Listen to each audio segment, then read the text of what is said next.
السلام عليكم ورحمة الله وبركاته، ومرحبا بكم في نشرتكم اليومية لأهم أخبار كرة القدم لهذا اليوم.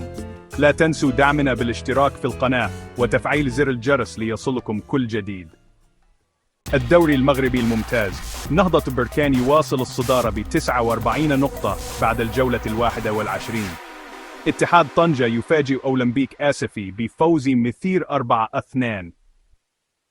كأس الأمم الإفريقية 2025 العد التنازلي بدأ. المغرب يستعد لاستضافة البطولة في ديسمبر القادم. المنتخبات 24 تستعد بقوة بعد قرعة البطولة التي أجريت في الرباط. كأس العالم للأندية 2025 جولة الكأس تبدأ في الإمارات. العين الإماراتي يشارك في الحدث العالمي. أبرز المواجهات الأوروبية اليوم: باير ليفركوزن يواجه بايرن ميونخ في قمة الدوري الألماني. لاتسيو يصطدم بنابولي في الدوري الإيطالي. مانشستر سيتي يواجه نيوكاسل يونايتد في الدوري الإنجليزي. ما رأيكم في هذه المباريات؟ ومن تتوقعون أن يحقق الفوز؟ شاركونا آرائكم في التعليقات.